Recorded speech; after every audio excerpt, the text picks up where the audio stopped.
महान करि मंगल करियो ग्रंथ करण को जाते मिले समाज संग पावे निज पदरा मिथ्या भावय पावती जे प्रगटे निज भाव ते जयवंत रहो सदा हे मोक्ष उपाय।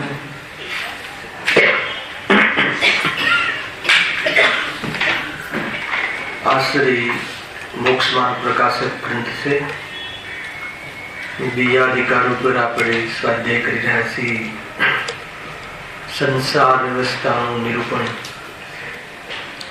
સંસાર વ્યવસ્થામાં અર્થાત તો સંસારમાં જીવોની જે અવસ્થા થાય છે, જીવન નિર્વાહ કરે છે, જેવી રીતે પરાધીન થઈ અને દુઃખમય જીવન વિતાવે છે, સ્થિતિની ચર્ચા છે। અને એમાં દુઃખ કેવા પ્રકારના છે ત્રીજા અધિકારમાં આવશે। અહીંયા તો સંસારમાં અવસ્થાઓ કેવી થાય છે અને એ અવસ્થામાં જીવ કેવા દુઃખ પડે છે એની ચર્ચા ત્રીજા અધિકારમાં આપણે સાથે લઈએ છીએ થોડુંક થોડુંક। તો મૂળ વસ્તુ ખરેખર તો જીવ અજ્ઞાનથી દુઃખી છે, પોતાના કારણે દુઃખી છે। આજના પ્રવચનમાં તો એમ આવ્યું ગુરુદેવ નિમિત્ત તરીકે દ્રવ્ય કર્મ છે। ગજબનો આજે એક શ્લોક અંતિમ ભાવાર્થ ગાથાઓનો ભાવાર્થ ચાલે। શબ્દ આદિક જે જડ પદાર્થ છે એ ઉદ્ગલ દ્રવ્યના ગુણ અર્થાત તો પરિણામ છે, વિશેષ છે। આવ્યું ને લઈને 2 મિનિટ જીતું હોય, બહુ સરસ ચર્ચા છે। શબ્દ આદિકમાં શું લીધું કે સ્તુતિના શબ્દો હોય કે નિંદાના શબ્દો હોય। શબ્દ આદિક સ્ત્રીના શરીર હોય, સ્ત્રી રૂપ હોય કે પુરુષના રૂપ વાળું આકાર વાળું શરીર હોય, એ બધા ઉદ્ગલ ના પરિણામ છે। પહેલા તો એમ કહ્યું તે એમ નથી કહેતા કે અમને જાણ, બીજી લીટી એના અંદર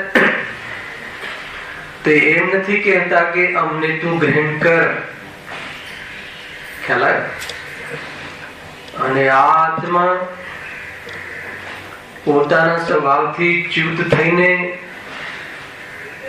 એને ગ્રહણ કરે છે એમ પણ નથી। બરાબર હું લીટી રે વાંચો, સાંભળો હશે તમારી પાસે ગ્રંથ ભાવાર્થમાં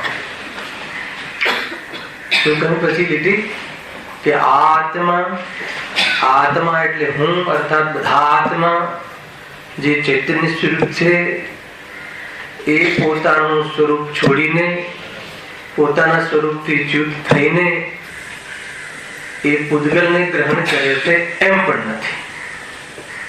આ બીજી લીટી કહી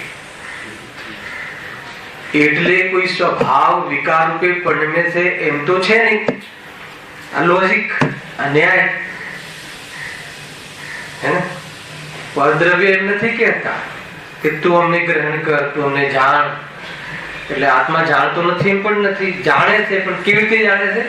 પોતાના સ્વરૂપમાં રહીને પદાર્થની પાસે ગયા વગર શબ્દની સમીપ ના હોય ત્યારે પણ અને શબ્દની સમીપ હોય ત્યારે પણ પોતાના સ્વરૂપથી જાણે છે। તેના બધી રીતે કે ભાવાર્થમાં રેવલા ભાવાર્થમાં હે હા આજે ગાથાઓ ચાલી એનો ભાવાર્થ છે આજે જો બરાબર આટલે સુધી આવે પછી શું રહસ્ય શું છે અહીંયા જાણવું છે કે તો વિકાર કેમ થાય છે।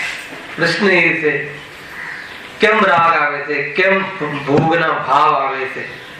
કોઈ પણ શરીર કોઈ પણ આકારનું હોય, સુંદર રૂપ હોય તો એ વિકાર ન કરાવે। જો એ વિકાર કરાવે તો સર્વજ્ઞ ભગવાનને તો કેટલો વિકાર થાય. સર્વજ્ઞ ભગવાનને તો બધા જ સ્ત્રીના આકારો દેખાય છે, જાણે તો છે, જ્ઞાનમાં આવે તો છે. તો વિકાર કેમ થાય છે એનો જવાબ આપ્યો. તો વિકાર એટલે થાય છે કે આ જીવ જે કર્ણેન્દ્રિયના વિષયમાં જે શબ્દ કર્ણેન્દ્રિયનો વિષય બન્યો, ચક્ષુન્દ્રિયનો જે આકાર વિષય બન્યો, નાકમાં જે સૂંઘવાનો વિષય બન્યો, પાંચેન્દ્રિય આપ્યા હતા, સ્વાદ જે વિષય જીવાઇન્દ્રિયનો બન્યો, તો એ જે પાંચેન્દ્રિયના જે વિષયો બન્યા એમાં શું કરે છે? મારું તારું કરે છે અથવા ઈષ્ટ અનિષ્ટપણું કરે છે.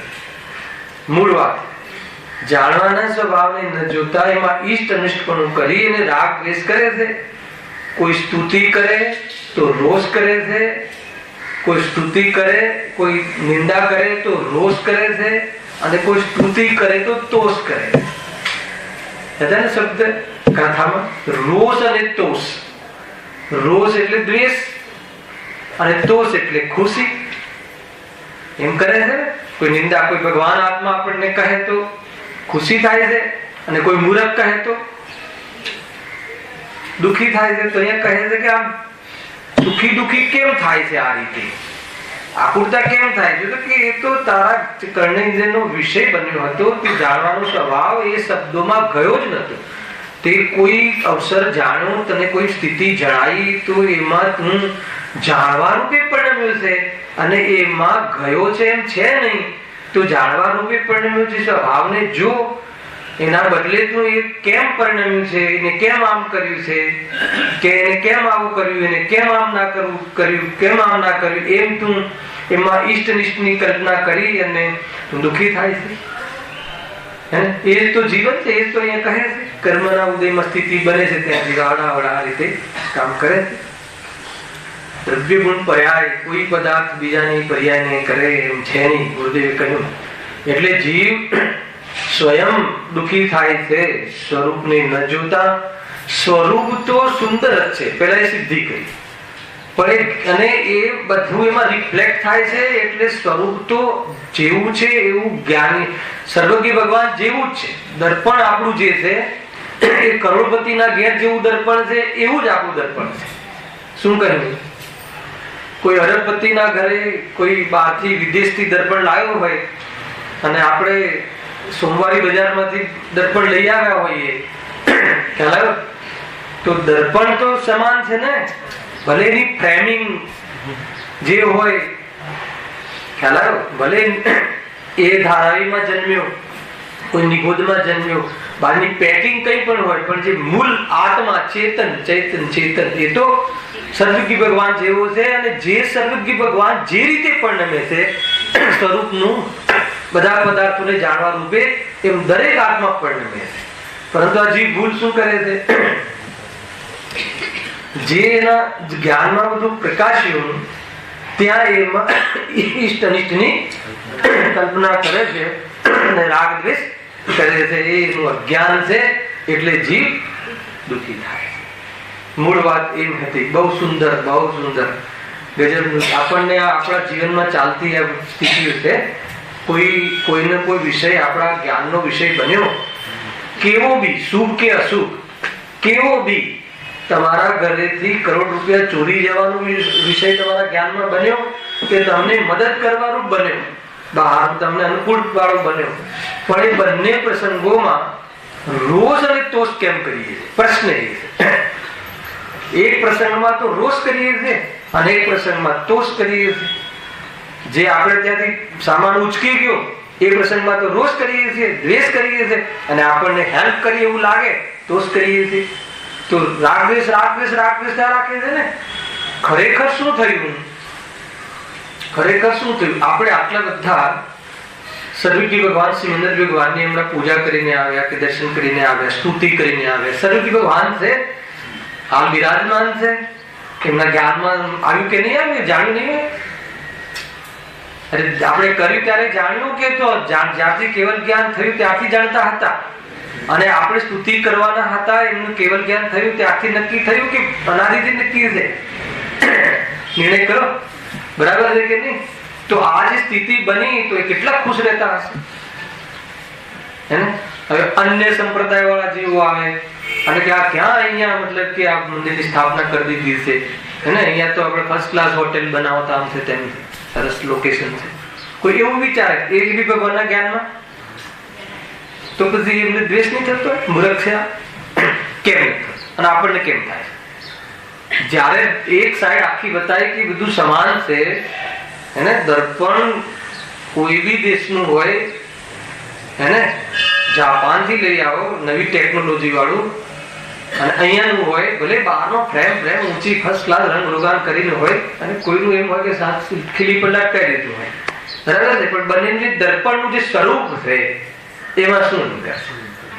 ચહેરો તો આમાં પણ દેખાય છે ને ચહેરો ઓલામાં પણ દેખાય.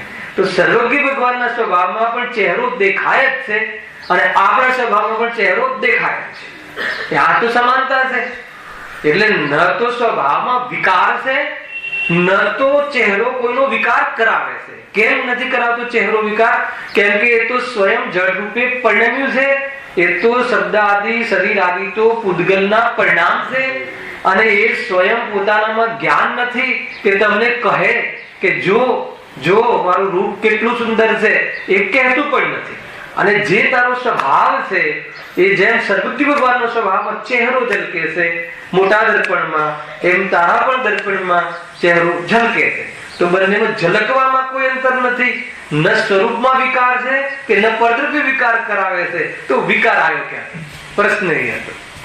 એને આજનો ભાવાર્થ આ હતો. પકડમાં આવે છે કઈ?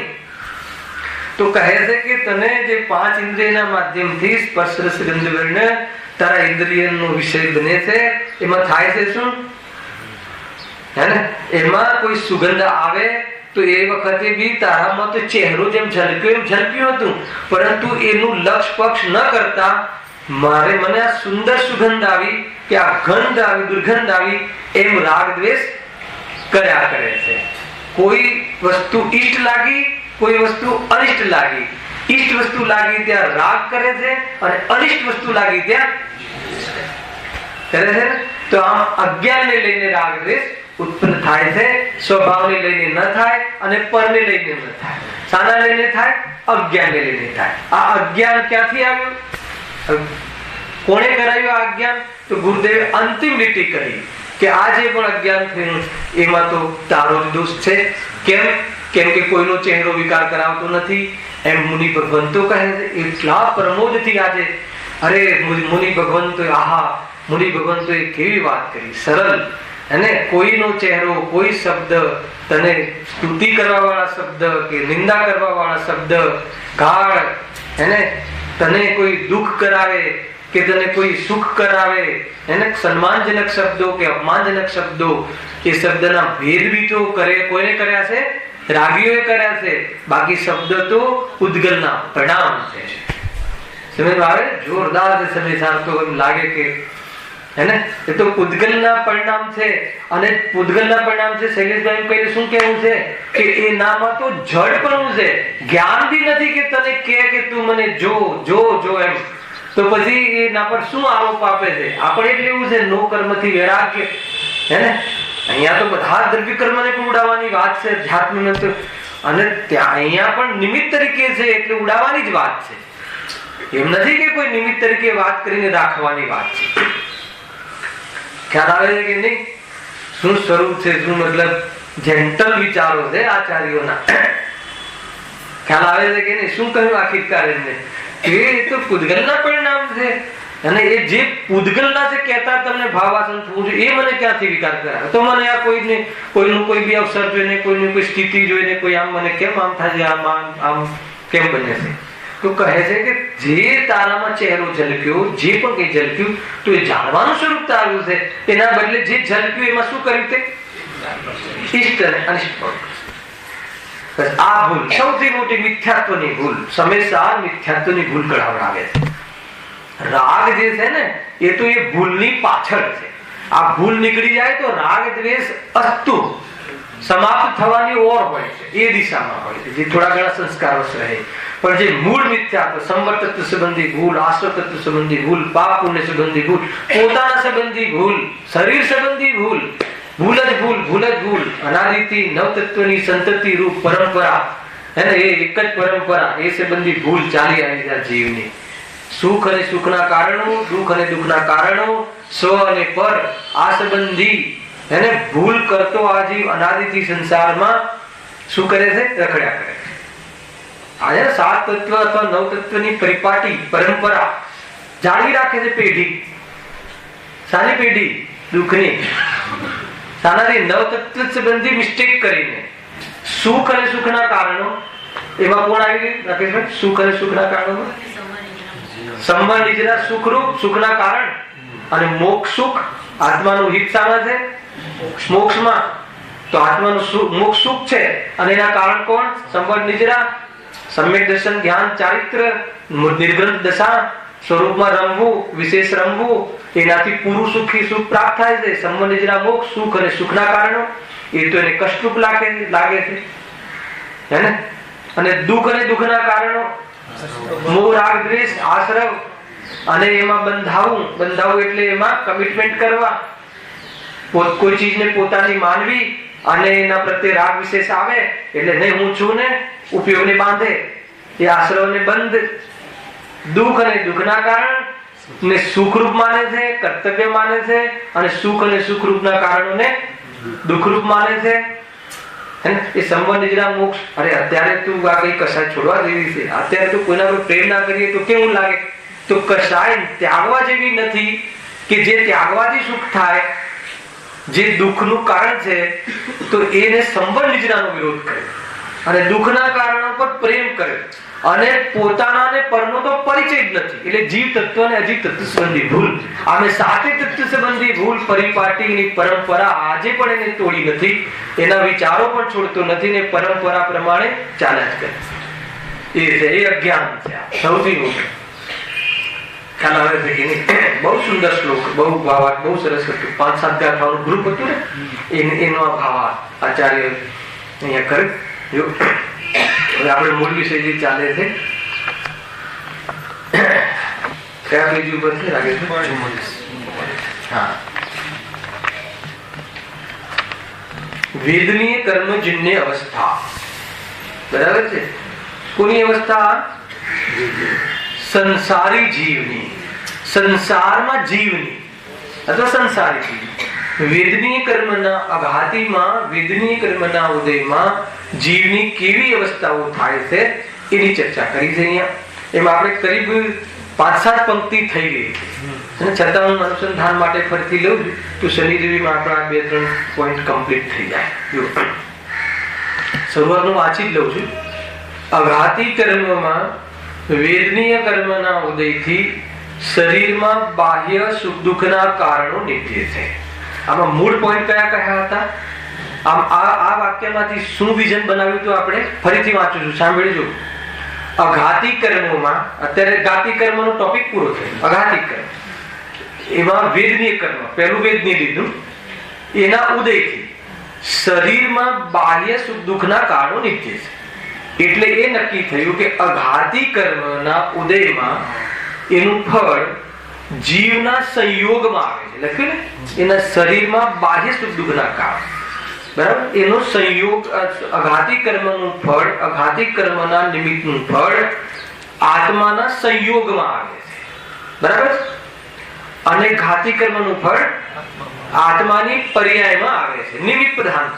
બરાબર? હવે સુખ દુઃખના કારણ શું કરે છે? વેદનીય કર્મના ઉદયથી શરીરમાં બાહ્ય સુખ દુઃખના કારણો નિત્ય છે. હવે શરીરમાં બાહ્યમાં દુઃખના કારણ છે કે સુખના કારણ છે? પેલા તો બાહ્યમાં સુખનું કારણ બહારમાં છે કે અંદરમાં છે?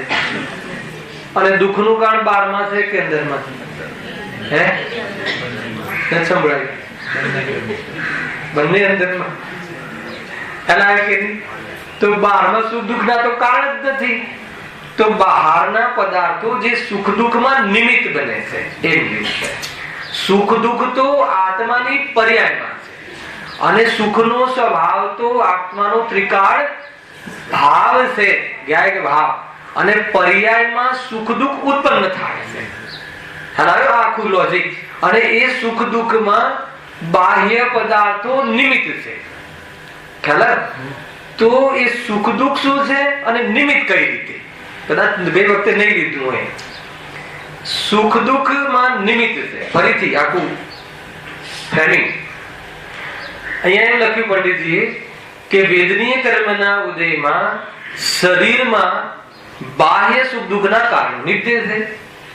તો આપણને આવો ભ્રમ થઈ જાય કે પંડિતજી કહે છે તો બહારમાં સુખ દુઃખનું કારણ, તો ચલો દુઃખનું કારણ તો છોડો, સુખનું ક્યાં છે બતાવો પેલા. તો સુખ દુઃખ તો બહારમાં, સુખ દુઃખના કારણ બહારમાં છે જ. સુખનું કારણ ત્રિકાળ આપણી પાસે છે, અને એને જોતા સુખનું ઉત્પત્તિ પર્યાયમાં થાય છે વેદનમાં, અને એને ન જોતા દુઃખની ઉત્પત્તિ પર્યાયમાં થાય છે. સુખ દુઃખનું ઉત્પન્ન થવું પર્યાયમાં છે, અને સુખ સ્વભાવ તો ત્રિકાળ છે. બાહ્યમાં સુખ દુઃખ નથી. તો આ કયા કારણ કીધા? કારણ જે કહે ને નિમિત્ત કારણ છે. બરાબર છે? તો પહેલા સુખ દુઃખમાં કેવી સુખ દુઃખ કયા? અહીંયા સુખ દુઃખમાં શું લેવું? સંસાર અવસ્થા છે. સંસાર અવસ્થામાં સુખ તો હોતું નથી. તો અહીંયા સંસાર અવસ્થામાં વેદનીય કર્મના ઉદયમાં શરીર આદિમાં સુખ દુઃખના બાહ્ય કારણો નિપજે છે. તો અહીંયા જે દુઃખમાં તો પ્રોબ્લેમ નથી કે દુઃખના કારણમાં તો એ બહારમાં જે એવી પ્રતિકૂળતાઓ આવે, બહારમાં જે આપણી ઈચ્છાને અનુકૂળ જે બહારમાં પોઝિશન ન બને, તો એ વખતે દુઃખ થાય. પણ સુખની બહારમાં સુખની પોઝિશન, અતિન્દ્રિય સુખની વાત નથી આ. તો પણ બહારમાં સુખની વાત, તો બહારમાં સુખની કઈ રીતે નિમિત્ત બને? તો બહારમાં સુખની એ રીતે વાત છે કે જ્યાં આકુળતા ઓછી હોય એને પણ સંસારમાં, સમાજમાં, લોકમાં, જગતમાં આકુળતા ઓછીને શું કહેવામાં આવે છે? સુખ કહેવામાં આવે છે. તો કોઈ એવી બહારમાં પોઝિશન બને અને સાતાવેદની કર્મનો નિમિત્તમાં ઉદય હોય અને મોહમંદ હોય તો આકુળતા ઓછી થાય છે સંસારમાં પણ, અજ્ઞાનીને પણ. તો એને ત્યાં સુખ કહેવામાં આવે છે. ખ્યાલ આવે કે નહીં હરેશભાઈ? શું કહ્યું? સંસારમાં પણ કોઈ એવી પરિસ્થિતિ બને, હે ને? પરિસ્થિતિ લઈ લો, કોઈને બહારમાં ઘર ખરીદવું છે અને એમની પૈસાનો ઇંતજામ થઈ જાય, લોન પાસ થઈ જાય એવી સ્થિતિ થઈ. ખ્યાલ આવે કે નહીં? તો એ વખતે ઈચ્છા અનુસાર બહારમાં નિમિત્ત નિમિત્તિ કે કાર્ય જોવા મળ્યું, તો એ વખતે સાતાવેદની કર્મનો ઉદય છે. ત્યાં નિમિત્ત ઈચ્છા હતી કે મારે ઘર માટે પેમેન્ટ જોઈએ છે ને લોનનું કાગળિયું આવી ગયું, તો એ અનુસાર ત્યાં સાતાવેદની કર્મના ઉદયમાં બહારમાં એવી જાતિની સિચ્યુએશન બની. પણ સુખી શાનાથી થયો? ત્યાં મોહ મંદ હતો, જેટલો મોહ મંદ પડ્યો, હે ને, કસાય મંદ પડી, તો ત્યાં આકુળતા ઓછી થઈ. તો એને પણ સમાજમાં અર્થાત જગતમાં તેને કહે છે ભાઈ હવે મને શાંતિ થઈ. બોલીએ છે કે નહીં? તો શાંતિ શાનાથી થઈ? લોન પાસ થઈ એટલે થઈ, સાતાવેદની કર્મના ઉદયથી થઈ, કે મોહની કર્મના મન ઉદયથી થઈ, કે કસાયની મનતાથી થઈ? કેટલા બધા ઓપ્શન આપ્યા, એક તો સાચું હશે કે નહીં આમાં? ભાઈ છેલ્લે આ સંભળાય છે, બહુ ઊંચી વાતો છે, આ લોજિકલ છે. શાનાથી શાંતિ થઈ કે ના થઈ? એક પેલા કોઈ કહે કે નહીં અમને શાંતિ નથી થઈ, એવું બને જ. હજારો વાત નહીં, હવે શાંતિ, પેટ ભરાય, પેટમાં બરાબર, હે ને, શાંતિ થઈ. શાંતિ થઈ કે ના થઈ? હે ને? તો એ શાંતિ થઈ એ સ્વભાવ છે, એવું નથી કે એવી ભાવ છે. પરંતુ એ પરમાર્થ કેમ નથી? કે આત્માના આશ્રય નથી. મૂળ વાત એ છે. સ્વરૂપના આશ્રય હોય તો કાયમી ટકે, હે, પણ એ સ્વરૂપના આશ્રય નથી. પણ એ સ્વરૂપનું પર્યાયમાં રહેવું તો જરૂર બને છે, પણ એ સ્વરૂપમાંથી આવી છે શાંતિ, એવી બુદ્ધિ ન હોવાના કારણે આ તો મને શામાંથી આવી? લોન મળી એટલે આવી, એ મિથ્યાત્વની પુષ્ટિ કરતો જીવ એ શાંતિને જીરવી શકતો નથી, અર્થાત શાંતિનું કારણ નથી જોતો.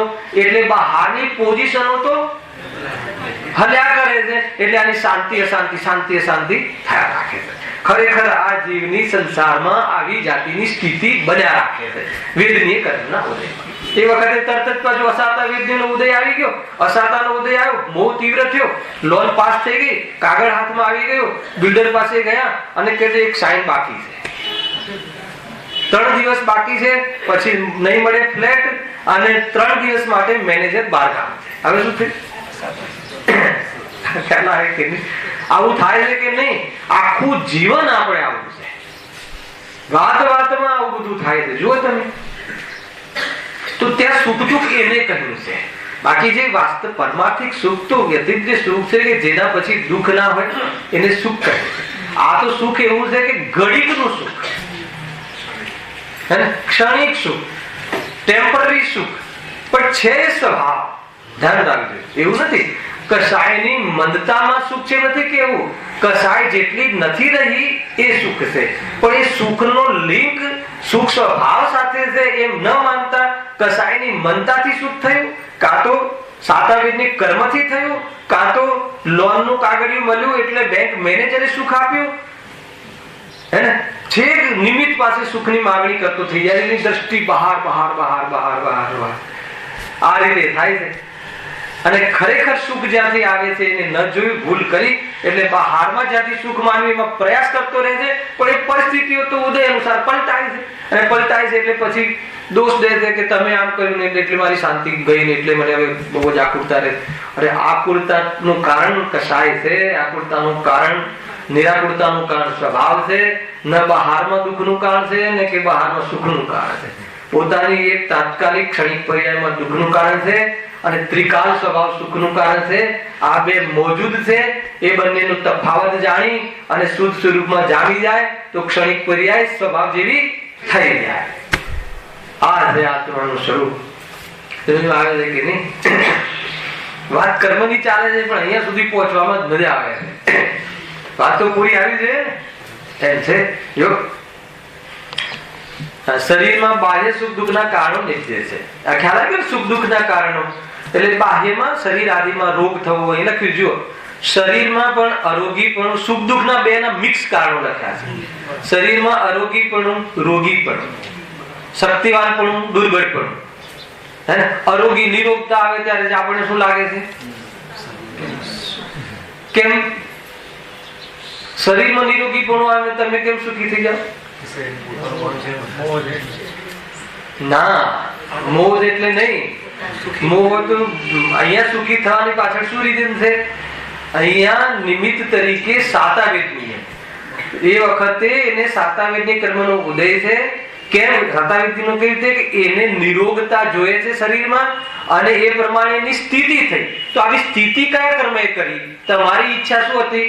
શરીરમાં મને જે રોગ થયો છે મટી જાય, એ તમારી ઈચ્છા, અને એના અનુસાર શરીરમાં રોગ ન થવાનું પરિણમન થવું, એ તો એનું સ્વતંત્ર પરિણમન હોવા છતાં આ બંનેનો યોગ થવો, નિરોગી શરીર અને આત્માની ઈચ્છાનો એ કાળમાં યોગ થવો, એમાં નિમિત્ત કોણ?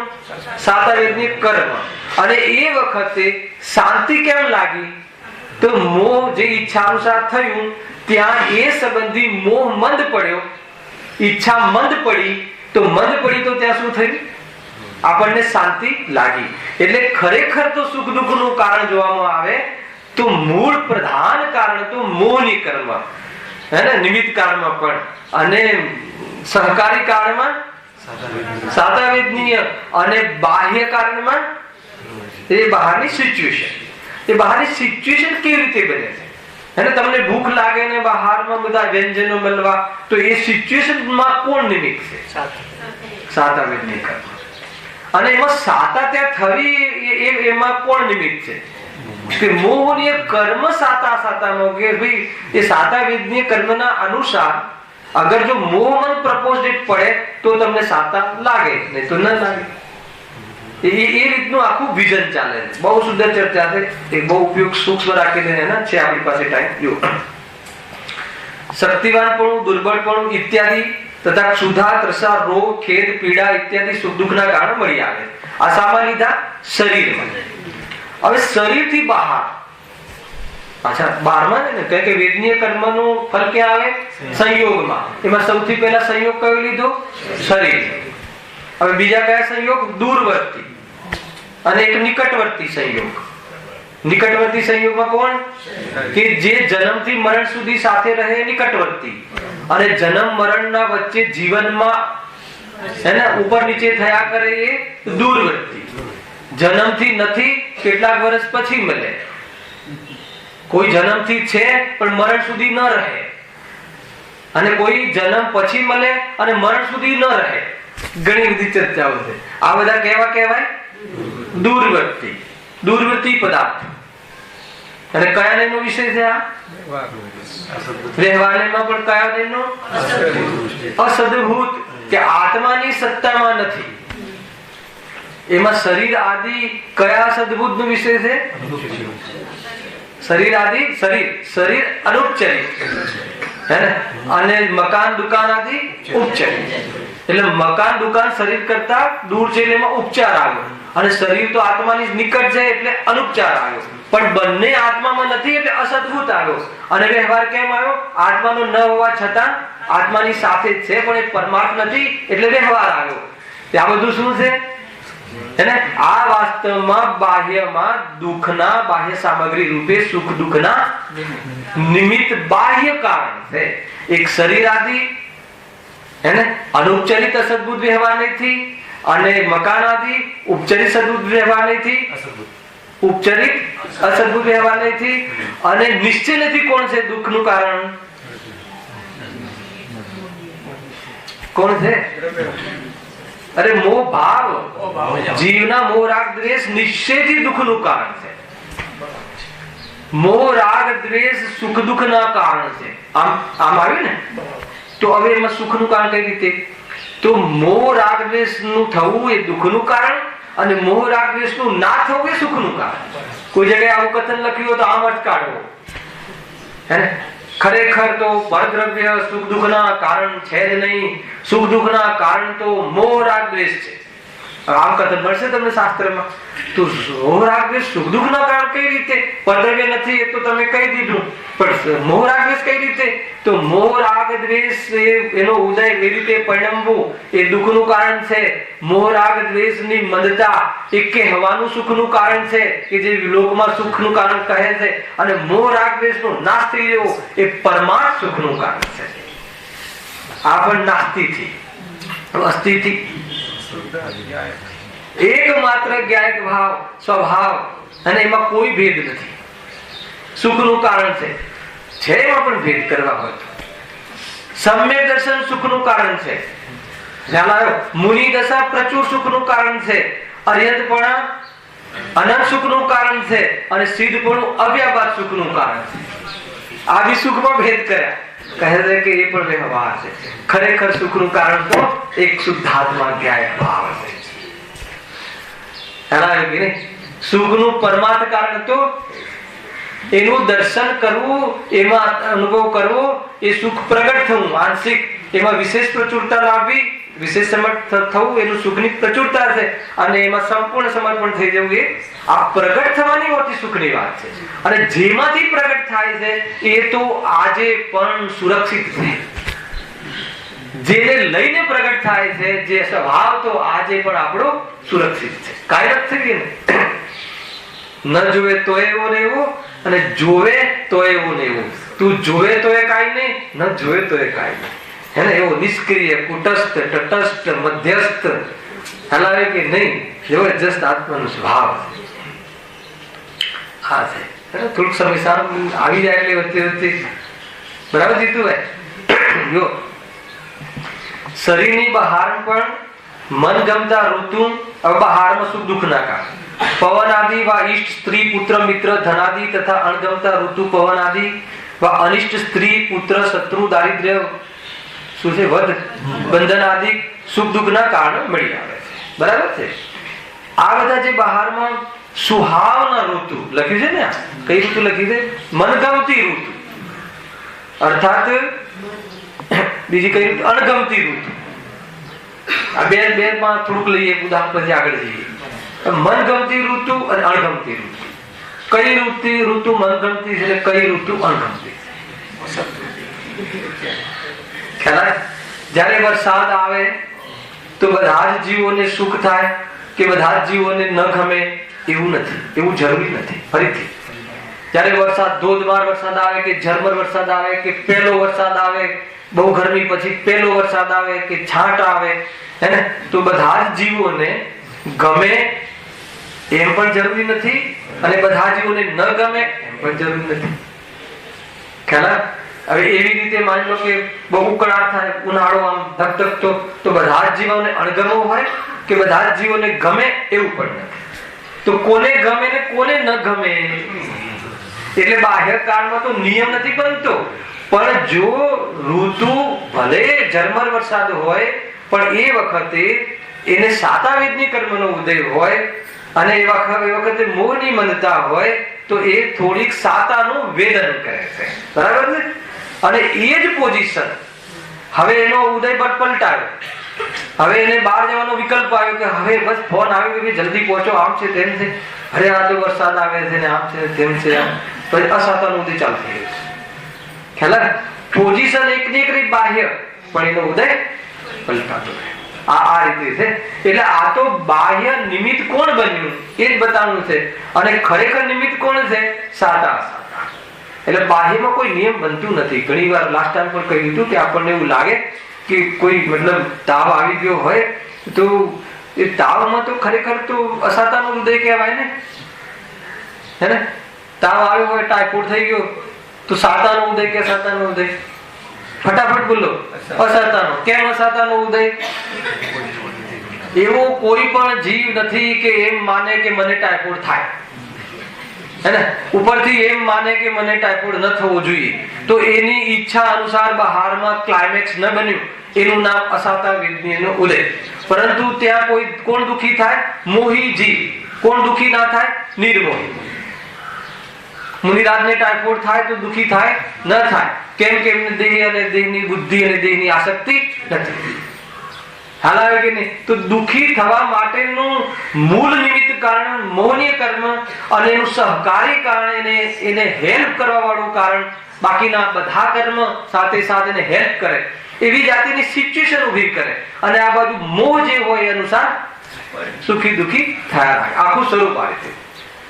ખ્યાલ આવે છે? તો અસાતા વેદને શું કર્યું? એને ટાઇફોઇડ શરીરમાં નો કર્મ ઘૂસ્યું. ટાઇફોઇડ નો કર્મ છે.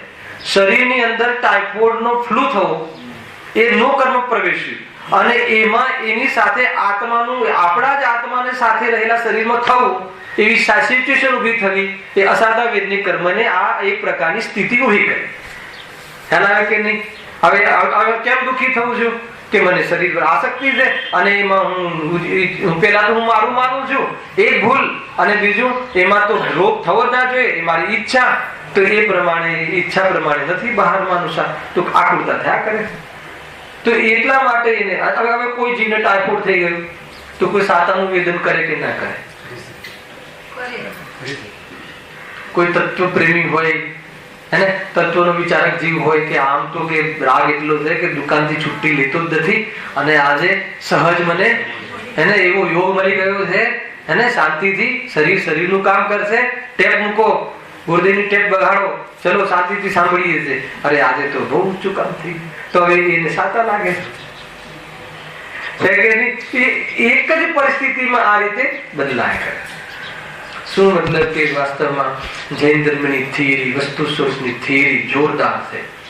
સમજમાં આવે ને તો ખરેખર બાહ્યની જે સ્થિતિ અને બહારના જે નોકર્મ એના પરથી દ્રષ્ટિ જતી જાય એવું સ્વરૂપ છે. જો આગળ લખ્યું એ બાહ્ય કારણો કહ્યા, તેમાં કોઈ કારણ તો એવા છે કે જેના નિમિત્તથી શરીરની અવસ્થા સુખ દુઃખનું કારણ હોય. બરાબર? શું કહ્યું? એ બાહ્ય કારણો કહ્યા, તેમાં કોઈ કારણ તો એવા છે કે જેના નિમિત્તથી શરીરની અવસ્થા સુખ દુઃખનું કારણ હોય. એ કહ્યું ને.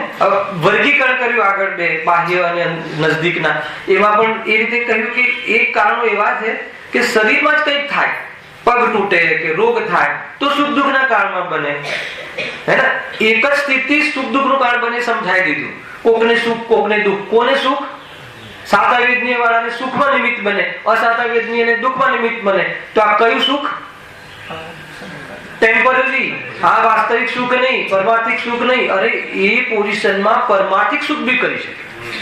તત્વજ્ઞાની હોય, અતિન્દ્રિય જ્ઞાનનો સ્વાદ લઈ લે એ વખતે કે ભાઈ આ તો દેહની સ્થિતિ છે અને મને રાગ આવે એ મારી આસક્તિ આશ્રવૃત્તિ છે અને ખરેખર એ મારું સ્વરૂપ નથી, એમ કહીને અંદર ડૂબકી મારી આવે, સ્વરૂપમાં જતો રહે, અતિન્દ્રિય આનંદ લઈ શકે. જરૂરી નથી બહારની સ્થિતિ, દ્રવ્ય કર્મનો ઉદય, નો કર્મનો ઉદય, અરે એ પ્રમાણે ભાવ કર્મ રાગ રહે તો પણ દેહની દૃષ્ટિ છૂટી હોય એવો સમ્યક દૃષ્ટિ જીવ તે કાલે પણ એ રાગને ઘે બનાવતો, પરઘે બનાવતો સ્વરૂપના લક્ષ્ય લીન થઈને આનંદ લઈને બહાર આવી શકે છે. એવી આત્માની ચૈતન્ય શક્તિ છે, વીર્યવાન. ખ્યાલ આવે કે નહીં? શું બગાડી લીધું? મોહનીય કર્મ. મોહનીય કર્મ હોય તો એ આત્મા, ચાર કર્મોની વાત છે. દર્શન મોહનીય તો તોડી નાખ્યું, એ બી ક્યાં નડ્યું? હે ને? મિથ્યાત્વ ઢીલું પડ્યું, સ્વરૂપમાં જેવું ગયો મિથ્યાત્વ ભાગી ગયું. સ્વરૂપમાં લીનતામાં બધું જ આત્માના હાથમાં છે. એ સ્વરૂપ છે. જોરદાર વાત. જો વળી કોઈ કારણ એવા છે કે પોતે જ સુખ દુઃખ નું કારણ થાય. શું કહ્યું? કોઈ તો શરીરમાં સુખ, એવું શરીરમાં બને કે જે સુખ દુઃખ નું કારણ થાય, અને કોઈ શરીર સિવાય સુખ દુઃખ નું કારણ થાય. એવા કેટલાય કારણ છે કે શરીર સાથે રિલેટેડ નથી. ખ્યાલ? આપણા ઉપર કોઈ જોરથી ઘંટ વગાડે, જોરથી ધાડ ધાડ ધાડ ધાડ ધાડ, હે ને, બેલ વગાડે, તો હવે એ જે સ્થિતિ બની એમાં શરીરમાં તો રોગ આવે છે? શરીરમાં તો રોગ નથી. શરીરમાં એકદમ હુશબુશ છે, અહીંયા બેઠા છીએ, એ વખતે આકૃતા થાય કે ના થાય? તો એ સીધું કોઈ શરીરમાં નહીં, એ સીધું એ માનસિક તાપ ઉત્પન્ન કરવા વાળું છે મનની અંદર. ખ્યાલ આવે કે નહીં? એમાં નિમિત્ત બને છે એ ડાયરેક્ટ. હે ને? માન લો કે તમને કોઈ મૂર્ખ કહી દે, અત્યારે 15 વર્ષ થયા આત્માની વાત સાંભળો છો, મૂર્ખ છે, કઈ કહી દીધું, કહેતા કહી દીધું, ડરતા ડરતા. હવે હમણાં સુધી તો માન કશાય તારામાં છે જ નહીં, હે ને, તું તો ભગવાન આત્મા છે. બહુ સારું. અત્યાર સુધી 15 વર્ષથી ભગવાન આત્મા રાકેશભાઈ સંભળાવીએ છે, હજુ સુધી તમે કાંઈ કર્યું નહીં. હવે શું મૂર્ખ છો એમ કહી પછી એમાં શરીરમાં કઈ થયું? શરીરમાં કેન્સર થયું? કાંઈ ના થયું. તો દુઃખી કેમ થયો? તો કહે છે કે એને માન કશાયમાં એ વાત ચોટી ગઈ. તો એ પ્રમાણે માનસિક તાપ પણ એમાં માન કશાયમાં એ નિમિત્ત બની અને એના માન કશાયનો ઉદય થયો અને તમે મારું અપમાન કર્યું, આમ છે તેમ છે. એ ઘણી ચીજો એવી છે દુનિયાની અંદર કે શરીર તો ટોપ હોય અને બહારમાં એટલો પુણ્યનો ઉદય હોય, એટલો પુણ્યનો ઉદય હોય કે રતિ બહાર પણ કોઈ તકલીફ ના હોય એવા જીવો આ કારણથી દુઃખી થાય છે. ખ્યાલ કે નહીં?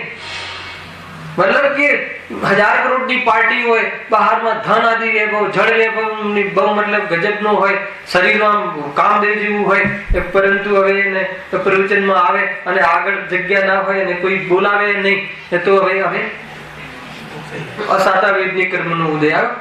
બધી અનુસ્તુત પરિસ્થિતિઓ છતાં અચ્છા પહેલી જગ્યા મળી ગઈ પણ એકે વાર કીધું નહીં. કેમ ચીનુભાઈ બરાબર કે નહીં? ગુરુદેવના પ્રવચનમાં ચીનુભાઈ નું નામે ના આવે. હું તો કહું છું કે હું એમની એક પણ સભામાં હાજર હતો અને મારું નામ ગુરુદેવ ક્યારે નથી ભૂલ્યા. રોજ દરેક ટેપમાં મારું નામ આવતું હતું. મેં તો એવું સાંભળ્યું છે કે ગુરુદેવ કોઈ વખત કોઈનું નામ બોલે ને તો લોકો એ કેસેટ ટેપ કરીને ઘેર લઈ જતા. તો હવે મારું નામ તો રોજ બોલતા એટલે મેં બધી જ કેસેટો વસાવી. 8 કેમ કે ગાયક ભાવ, મારું નામ ગાયક છે, લખ્યું છઠ્ઠી ગાથામાં, જાણવા વાળો તું છે એટલે એનું નામ ગાયક પડ્યું અને હું જાણવા વાળો છું એટલે મારું નામ ગાયક પડ્યું અને ગાયક સિવાય શરૂઆત કરતા જ નથી એટલે દરેક કેસેટમાં મારું નામ છે કે નહીં? એવું છે ભાઈ. માન કશાયને તો મેદાન જોઈએ દુઃખી થવા માટે અને એ અસાતા વેદની કર્મ પરિસ્થિતિ ઉભી કરે છે અને આજીવ માન કશાયના કારણે દુઃખ કરે છે. આ કોનું જીવન છે? સંસારમાં વેદનીય સાતા અસાતાના ઉદયમાં મોહના કારણે જીવ નિરંતર એના જીવન નિર્વાહ, હે ને, બસ આ રીતે કરે છે. આ છે સ્વરૂપ.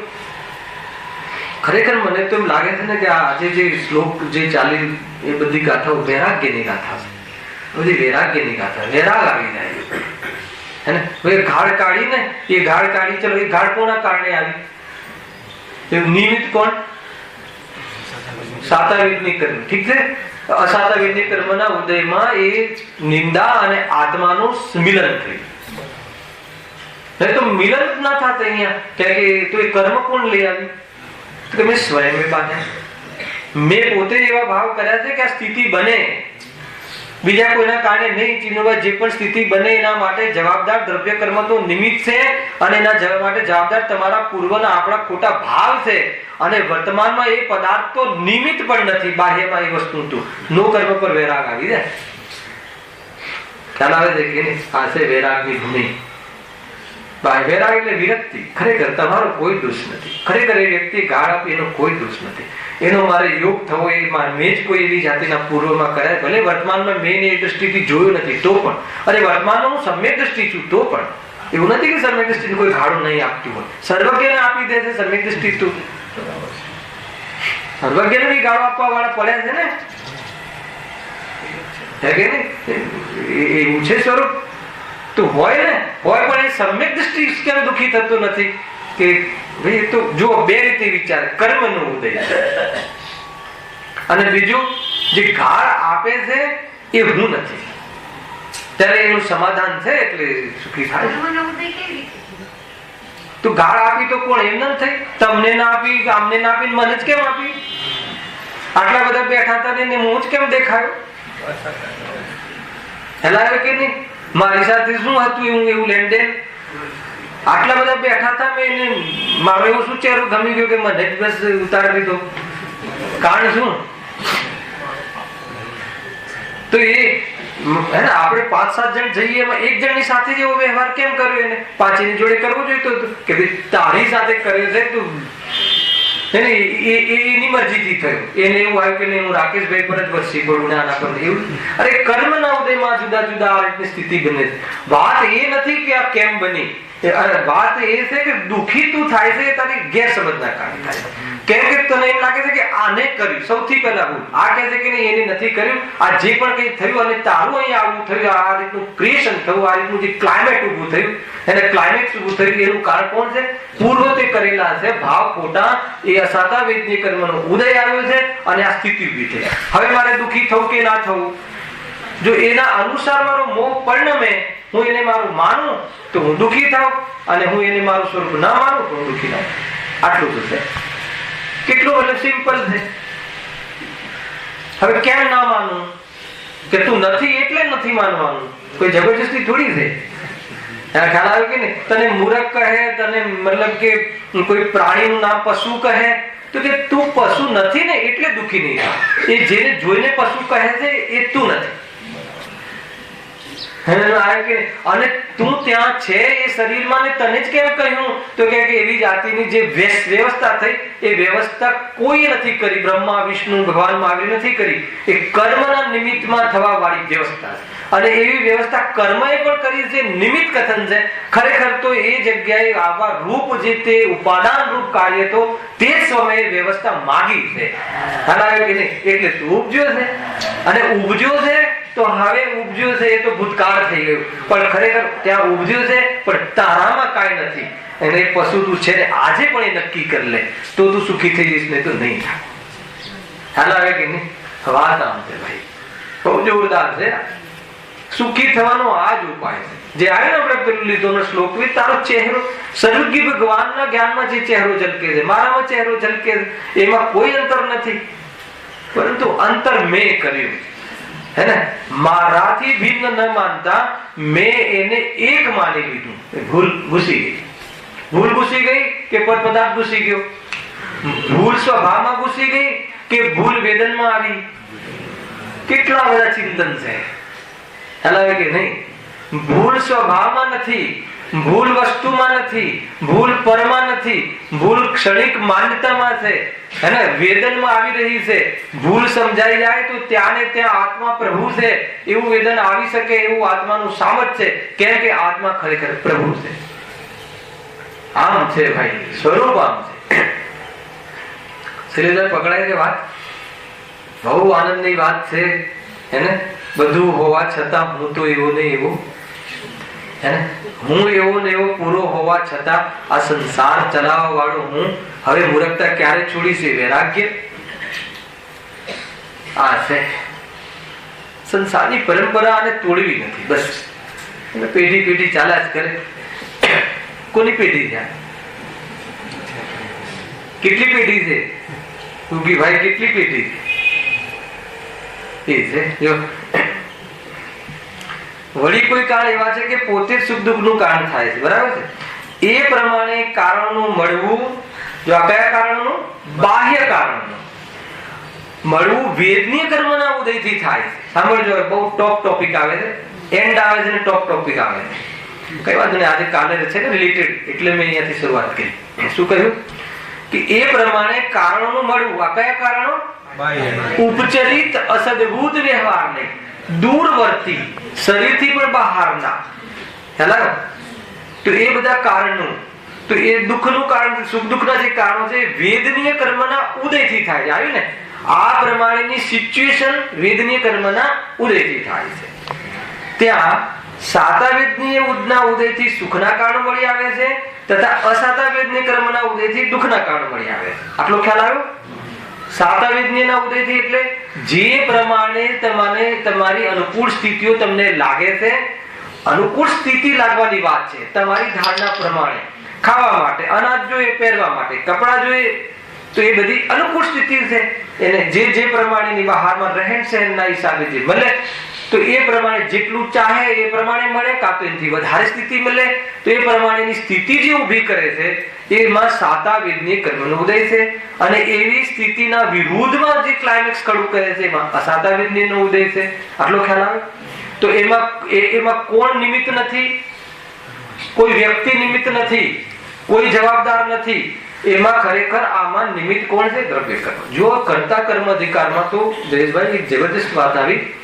કર્તા કર્મ અધિકારમાં કે જે જીવને બાહ્યમાં જન્મ મરણ, જીવનમાં અનેક ઘટિત ઘટનાઓ એ બધું થાય છે, એનું ખરેખર નિશ્ચયથી કારણ દ્રવ્ય કર્મ છે. નિશ્ચયથી કહ્યું કર્તા કર્મ અધિકાર. ખ્યાલ આવ્યો? તો એ વખતે જો નિશ્ચયમાં શું સ્વરૂપ છે? નિષેધક છે. કોનો? વ્યવહાર. તો એમાં કોનો નિષેધ કર્યો? વ્યવહાર. કયા વ્યવહારનો નિષેધ કર્યો? કે મને કોઈ ઘરના કારણે દુઃખી થઉં છું, આ ઘર તૂટી ગયું એટલે આમ થયું, તો કહે છે કે એનો નિષેધ કર્યો. કેમ? એ લોક વ્યવહારમાં ત્યાંથી વાત ઉઠાવીએ છીએ. એટલે કોઈ વ્યક્તિને તમે દુઃખી જુઓ છો તો સૌથી પહેલા દ્રષ્ટિ ક્યાં જાય છે? અરે માનો કે તમે સમ્યક દ્રષ્ટિ હો રાજેશભાઈ, સમ્યક દ્રષ્ટિ, તો પણ તમે વાત કરશો દુઃખની કોઈને તો ક્યાંથી કરશો? અરે વિચાર ગુરુદેવ કરે છે ને, વિચારો બહુ દુઃખી છે. પેલા આ રીતે સંયોગથી પણ વાત કરશે, બહુ દુઃખી છે. જૈન ધર્મમાં જન્મ્યો પણ જોતો જુઓ તો ખરા કેવી જાતિના બહારમાં પોઝિશન છે, તો બહારની પોઝિશનથી દુઃખી છે એવું માનતા હતા ગુરુદેવ? અરે વ્યવહાર કથન છે. પછી શું કહે? ખરેખર જોવાનું આવે તો દેહ બુદ્ધિથી દુઃખી છે. તરત જ પેલા તો બહારથી આ ભવમાં આ દીકરીએ કંઈ કર્યું નથી. દીકરી કહે કે હે બા, મેં આ જીવનમાં કાંઈ નથી કર્યું, તો પણ આ કીડા પડે છે. જો અરે રે કેવી સ્થિતિ બની, કેવા દુઃખ પડે છે. જ્ઞાનીઓ પણ સંયોગની ઓરથી, કેમ કે સામે વાળો જીવ સંયોગની ઓરથી સમજે છે, અર્થાત તો વ્યવહાર પરમાત્મા પ્રતિપાદક છે.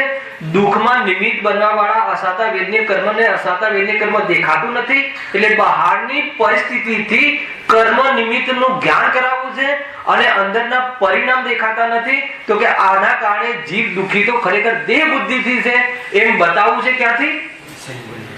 ખ્યાલ આવે કે નહીં? બહારનું ફોતળું જોઈને અંદરના ગર્ભનો નિર્ણય થાય છે, કેરીનો, કેળાનો. ખ્યાલ આવે કે નહીં? તો બહારનું પેકિંગ જોઈ, ક્રિયા જોઈને અંદરના પરિણામોનો નિર્ણય થાય છે. કઈ રીતે થાય તો નિર્ણય? બહારથી જોઈને. હવે માનો કે બહુ છોકરું ઉછલકૂદ કરતું હોય, હે ને, તો આપણે કહીએ કે આનું નેચર બહુ ખરાબ છે. તમે નેચર જોયો? બધાનો નેચર કેવો છે? તો નેચર ક્યાંથી જોયો? ઉછલકૂદની ક્રિયા જોઈને કરે. મુનિરાજ મતલબ કે વિતરાગી છે. વિતરાગતા જોઈ, તો ક્યાંથી જોઈ વિતરાગતા? અરે શરીર પર એક કપડાનો ટુકડો પણ નહીં, અરે શરીર પર કપડાનો ટુકડો નહીં, એ વિતરાગતા થોડી છે? અરે જેને અંદરમાં વિતરાગતા હોય છે એને શરીર પર કપડાનો ભાવ નથી આવતો, તો શરીર નગ્ન છે એ બતાવીને વિતરાગતા બતાવી છે. શું કરે ને જરૂરી છે લખ્યું આત્મહત્યા 8મી ગાથામાં, કઈ પેલી વ્યવહારની ગાથામાં. કેમ તમે વ્યવહાર, જયારે વ્યવહાર હે છે, વ્યવહાર છોડવા લાયક છે, તો પછી વ્યવહારનું નિરૂપણ કર્યું જ કેમ?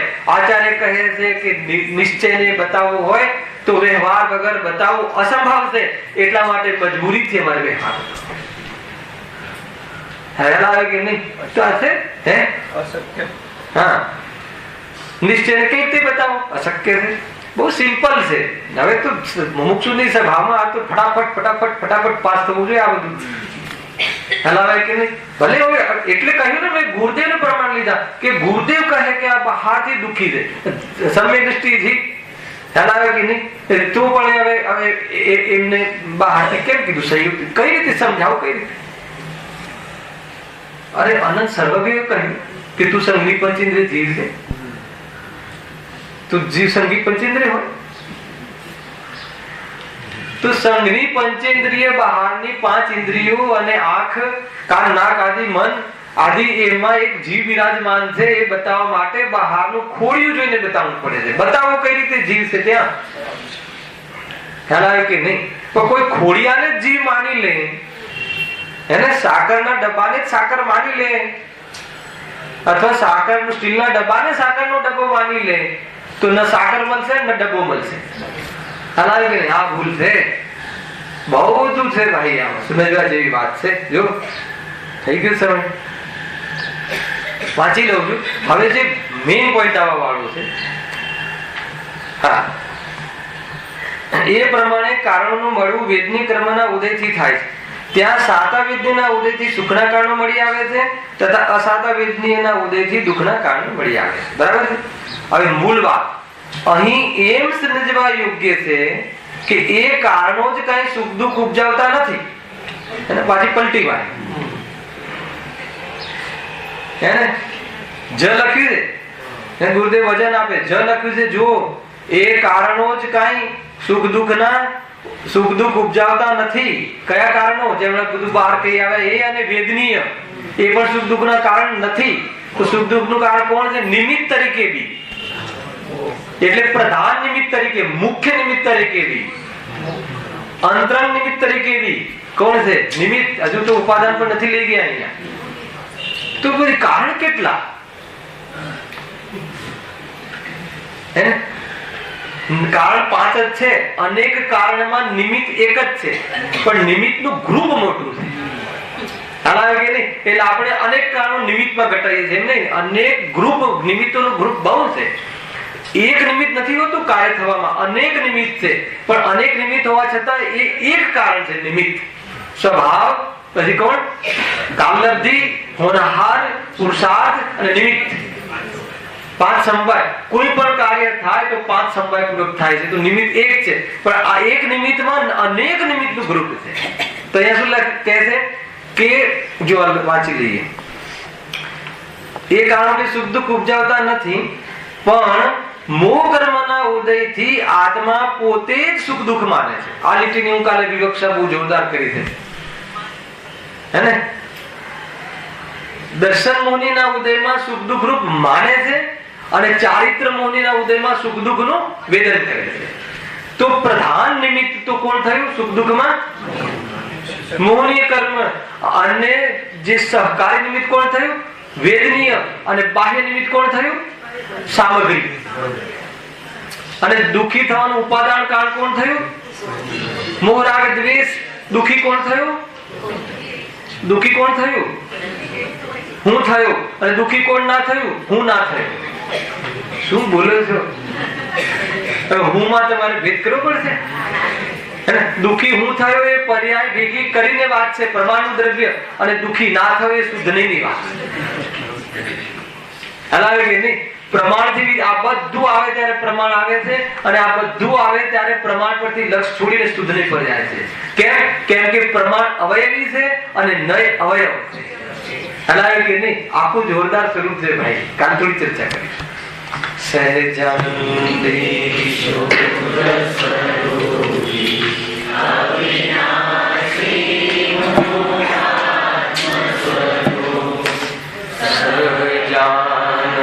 સહજાનંદી શુદ્ધ સ્વરૂપી અવિનાશી